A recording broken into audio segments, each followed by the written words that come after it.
Hey, welcome back to 2DG. We've got another beer review. We do. What do we have? This time we're going local again.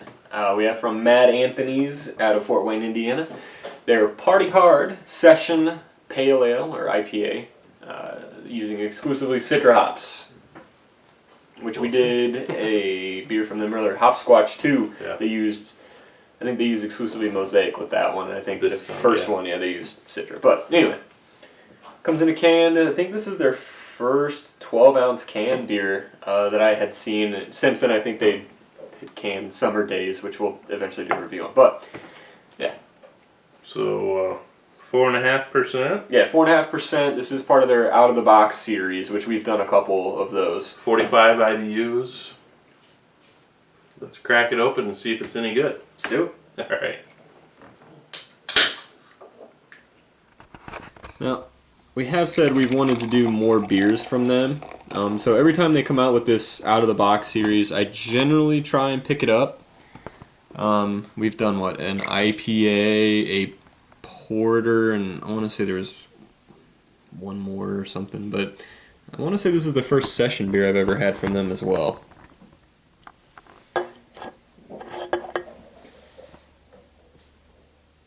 Alright, so this beer coming in a nice golden, almost kind of a straw color, maybe a slight hue of orange, but not a lot. The head dissipated very quickly on mine. Yours is sticking around. So tell us about the head real quick then, since you actually it's actually a pillowy. It's a bit pillowy, kind of a foamy. It's got a mixture of tiny, tight bubbles and some large, loose bubbles, but overall it's pretty foamy, but mine's actually starting to dissipate now. Yeah, it's actually pretty clear. It has a slight chill haze probably, but it is a lot clearer than I expected. Yeah, it's good to know. All right.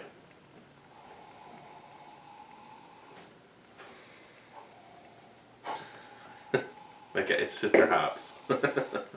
And here's the thing, and before we cracked it on camera, he was kind of meh about how they were going to do.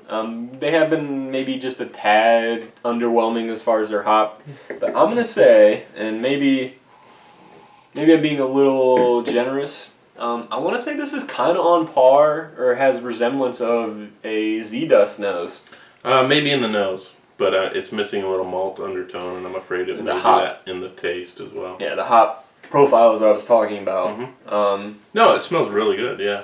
I will say this can has been sitting in the fridge for a little while. I think I've probably had this beer for probably close to a month, maybe a little over. So generally that's kind of outside your IPA or pale ale fresh window, but this is a lot better now than when I had the previous couple of cans. I just had a Z-Dust that was months and months old, and it was still fine. Yeah, this smells a lot better. Yeah. So, let's taste it. Yeah.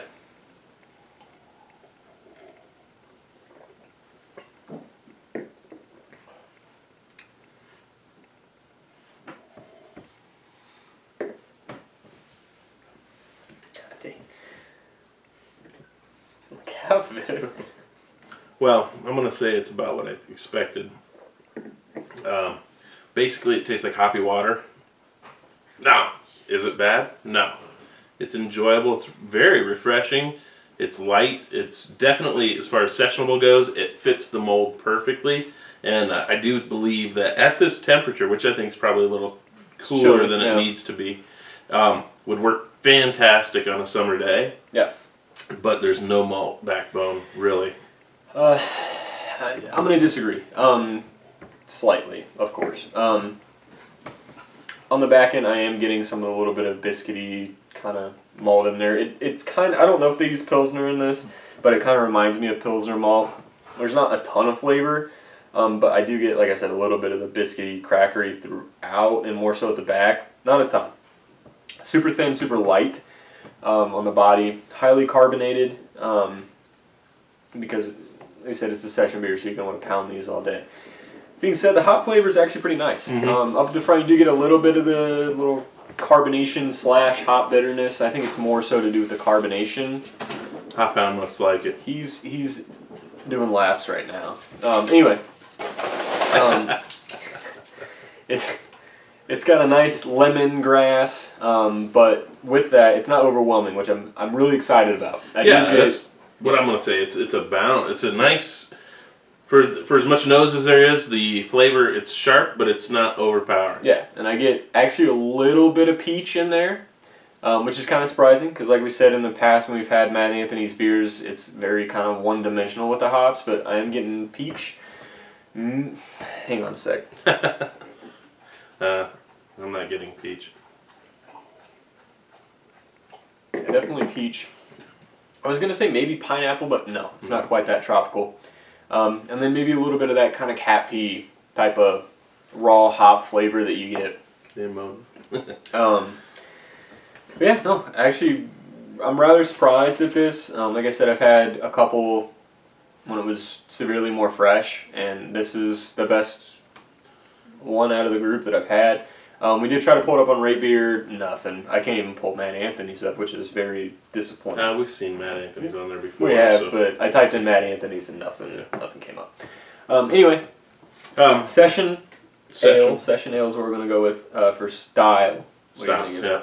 Well, the first thing I want to say is that I am pleased that it's not full of oils from the hop, because that tends to overpower, and with such little backbone there, it wouldn't balance well. This is actually really refreshing, and you're not overpowered with the hop. I mean, it's definitely there, but it's not like it's coating your mouth and destroying everything else.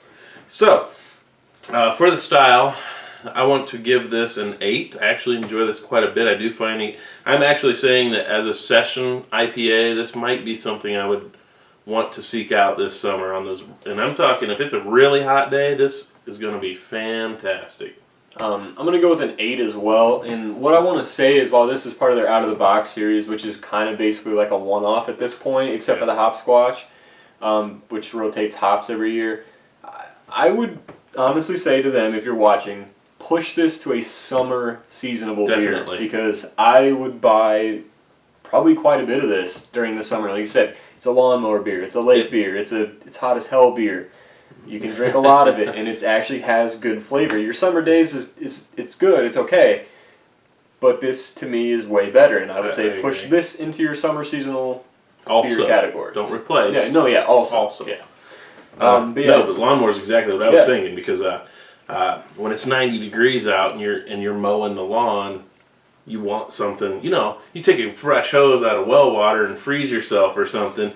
But that's kind of what this is doing to your taste buds and your mouth, and it's refreshing. Yeah, if I could have this or a piss flavored Coors Light, I'm gonna go with this every time. Every time. And like I said, the hop profile is very nice. I would suggest maybe letting it sit for a couple weeks longer than normal, so maybe a month before it hits its prime. At least that's what I've seen. Overall, I'm going to stick it an 8. I thought about bumping it a little bit, but I think 8's fair. I think 8 is about, like I said, it's conditional. So weather is going to help me really choose this one over, I hate to say it, but in the middle of winter, this is probably one of the few beers, one of the last beers I want, because it is just so crisp and light, and there's nothing warming about it. It is a cool you down beer. Let me ask you this, because right now it's the first week of May, and it's cold right now. Sweatshirt. If it were 85, 90 degrees out, would you rate this higher? Probably. Okay. I probably would, because this is super refreshing. Yeah. I'm gonna go with what you said. I'm gonna stick with an 8, only because I don't like to bump beers up just based on inclement weather. Or down. Yeah. Yeah. Well, no. Yeah. It's good, but it's not great or over the top. For what it is, nails it. It's great. But that being said, overall, it's not superb, I guess. Yeah, I think that's it. There are sessionable IPAs that have more flavor overall, balanced flavor. But I just, in the back of my head, keep thinking this is a refreshing. This fits the bill of sessionable to a T. I'd say, out of the box series that we've had, probably Jonesin' for Java was maybe my favorite. Sure. But this one's right there. Yeah, I agree. Right there. Definitely. We did have Jonesin' for Java. Go back and check it out. Definitely check it out. We've also had Hopsquatch too. Go check that one out. As well. And I think maybe we had one more. I don't recall. Yeah. Anywho, Mad Anthony's keep doing what you're doing. We like that you're starting to branch out, and then bump this one into seasonal rotation. It would behoove you to do so. Yeah. Now, as far as those of you who are watching us, go ahead and like, comment, subscribe. We're growing. We appreciate it. If you want some of this, I think I can still get some, so you might want to hurry up and let me know. but if you're interested in Mad Anthony's at all, they're small, they're local. They got a few brew pubs in the region. Yeah, and they've also won a GABF gold medal for their Auburn Lager. And I think they won a silver and a bronze too. I don't know what the other ones are for. So, they've been around quite a while too. So, yeah, since the early '90s, maybe. I would say so. Yeah. Something like that. So, let us know. Let us know what you think. Let us know what you want to see. Let us know if you want more. Yeah, let us know if you want to send us some stuff or trade some stuff. Like we said in a couple previous videos, we will have our inventory up soon. There'll be a link down here in the description that'll list everything that we're willing to trade away. Priorities right now: Treehouse, and Trillium, and then Treehouse also. and then maybe Little Hill Farms. We got some. Yeah, we're actually looking New England way. But if it's good, let us know. Maybe we'll trade. Take a look. 2DG. See ya.